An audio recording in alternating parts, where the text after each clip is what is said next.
بھارت ہمارا دیش ہے. جتنا یہ دیش نریندر مودی اور موہن بھاگوت کا ہے اتنا ہی یہ دیش محمود کا بھی ہے. نہ محمود ان سے 1 انچ آگے ہے،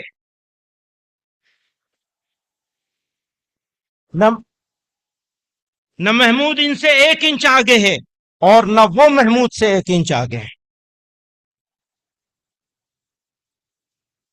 ساتھ ہی اس دھرتی کی خاصیت یہ ہے، دھیان کریے گا، ساتھ ہی اس دھرتی کی خاصیت یہ ہے کہ یہ خدا کے سب سے پہلے پیغمبر ابو البشر سیدنا آدم علیہ السلام کی سرزمین ہے. آپ یہیں تشریف لائے. یہ دھرتی اسلام کی جائے پیدائش ہے، یہ مسلمانوں کا پہلا وطن ہے. اس لیے یہ کہنا، یہ سمجھنا اور یہ بولنا کہ اسلام باہر سے آیا ہوا کوئی مذہب ہے، یہ سراسر غلط اور تاریخی اعتبار سے بے بنیاد ہے. اسلام اسی ملک کا مذہب ہے، اور سبھی مذاہب میں، سارے دھرموں میں، سارے ریلیجن میں سب سے پرانا مذہب ہے، سب سے قدیم اور پرانا بھی ہے. اسلام کے آخری پیغمبر حضرت محمد صلی اللہ علیہ وسلم اسی دین کو مکمل کرنے کے لیے تشریف لائے تھے. اس لیے میں واضح طور سے کہتا ہوں کہ بھارت ہندی مسلمانوں کے لیے وطنی اور دینی دونوں حیثیتوں سے سب سے اچھی جگہ ہے. لیکن ساتھ ہی اس حقیقت کا ادراک بھی ضروری ہے کہ اپنے ہی وطن میں رہنے کا بھی ایک نظام اور سسٹم ہے. اگر وہ نظام درست ہے تو اس ملک کے باشندوں کے لیے رہنا آسان ہوگا، اور وہ نظام بگڑ جائے گا تو شہریوں کی زندگی مشکل ہو جائے گی. اس لیے ہمیں دیکھنا ہوگا کہ ہمارے ملک کا نظام کیسا ہے، اس کے چلانے والے اپنی ذمہ داریوں کے تئیں کس قدر مخلص ہیں.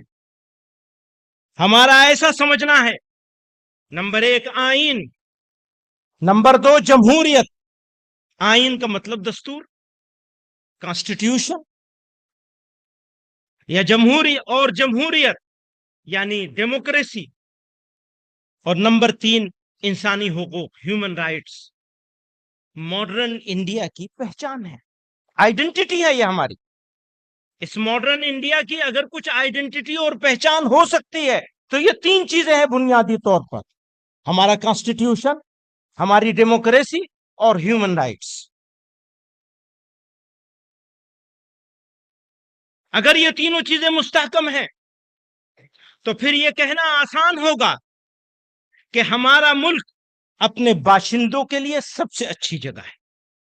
لیکن اگر ان تینوں یا تینوں میں سے کسی ایک پر بھی کمپرومائز ہو جائے، دھیان کیجیے گا، اگر ان تینوں یا تینوں میں سے کسی ایک چیز پر کمپرومائز ہو جائے تو پھر ہمارے لیے یہ کہنا ہرگز آسان نہیں ہوگا. اس کو پرکھنے کے لیے ہمیں جمہوریت کے 4 ستونوں، مقننہ یعنی کیا کہنا چاہیے مقننہ کو، لیجسلیچر، انتظامیہ، ایڈمنسٹریشن، عدلیہ یعنی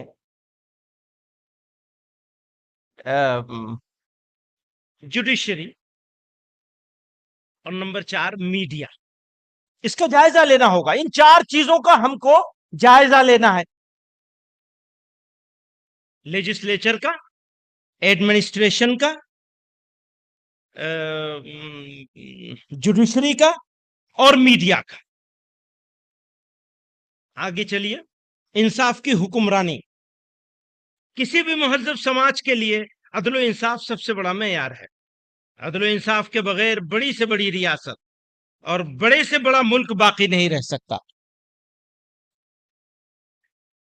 ہر حکمراں کا اولی فرض اپنی رعایا کو انصاف مہیا کرانا ہے. ملک میں امن و امان کا قیام اور جرائم سے پاک معاشرے کی تشکیل انصاف کے بغیر نہیں ہو سکتی. ہمارے ملک و سماج کی ایک تلخ حقیقت ہے کہ نہ صرف ہم ظالموں، قاتلوں اور لٹیروں کو قرار واقعی سزا دینے میں ناکام ہیں، بلکہ بے قصور افراد کو جان بوجھ کر گرفتار کیا جاتا ہے اور پھر ان کو طویل المدت قید میں رکھا جاتا ہے، اور 20 سال گزرنے کے بعد عدالت ان کو رہا کر دیتی ہے۔ ایسے ہزاروں واقعات کا ریکارڈ پیش کیا جا سکتا ہے۔ اسی کے مد نظر جمعیت علماء ہند نے بے قصور افراد کی رہائی اور ان کے مقدمات کی پیروی کے لیے ایک مستقل شعبہ قائم کیا ہے، جس کے ذریعے نچلی عدالتوں سے لے کر سپریم کورٹ تک ہم ہزاروں افراد کے مقدمات لڑ رہے ہیں۔ یہی ہماری تقدیر میں رہ گیا ہے، خاص طور سے ان لوگوں کے مقدمات جن کو یو اے پی اے اور دہشت گردی کے دیگر قوانین کے تحت بھیجا گرفتار کیا گیا ہے۔ نیز یہ بات بھی عام طور سے دیکھی جاتی ہے کہ فسادات کے موقع پر مارے بھی مسلمان جاتے ہیں، لوٹے بھی جاتے ہیں، اور الٹا ان کو ہی قصوروار ٹھہرا کر قید و بند کی سزا دی جاتی ہے۔ کلیجہ تھام لو روداد غم ہم کو سنانے دو، کلیجہ کلیم عاجز مرحوم نے کہا ہے، کلیجہ تھام لو روداد غم ہم کو سنانے دو، تمہیں دکھا ہوا دل ہم دکھاتے ہیں دکھانے دو، زمانہ صبر کر لیتا ہے عاجز ہم بھی کر لیں گے، خلش دل کی مٹا لینے کو دو آنسو بہانے دو۔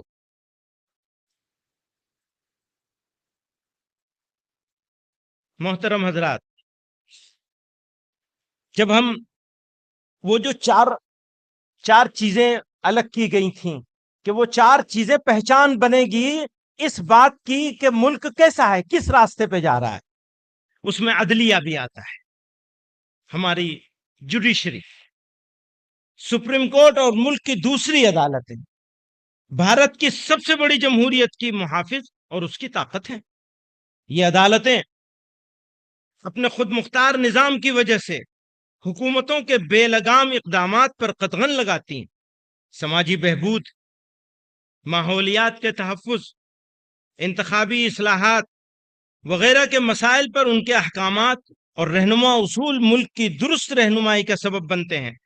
لیکن گزشتہ کچھ عرصے سے بالخصوص بابری مسجد، طلاق ثلاثہ وغیرہ پر، اور بھی بہت سارے ہیں، یہ دو کا ذکر میں کر کے، وغیرہ پر فیصلوں کے بعد یہ تأثر عام ہو رہا ہے کہ عدالتیں ریاست کے دباؤ میں کام کر رہی ہیں۔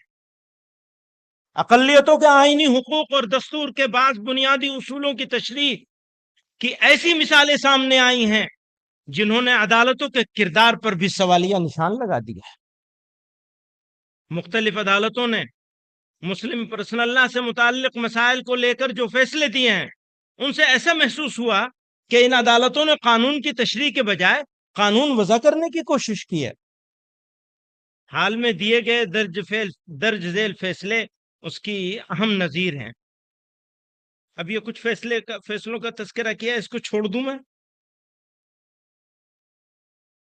مقننہ کے ذریعے ناانصافی، بھارت کی متعدد ریاستوں نے مذہب کی تبدیلی کو کنٹرول کرنے کے لیے قوانین بنائے ہیں، یعنی لیجسلیچر نے کہاں کہاں ہمارے ساتھ گڑبڑ کی ہے، بہت ساری گڑبڑ کی ہے، ایک آدھ کا ذکر کر رہے ہیں۔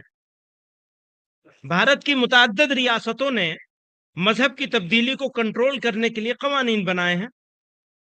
گجرات اور مدھیہ پردیش ہائی کورٹوں نے ان دفعات پر یہ کہتے ہوئے روک لگا دی ہے کہ یہ کسی شخص کی پرائیویسی کے حق کی خلاف ورزی ہے پر مبنی ہے، یعنی وہ جو ایکٹ بنائے گئے ان کی کچھ دفعات ایسی ہیں جنہیں پرائیویسی کے حق کے خلاف مان لیا کورٹ نے بھی۔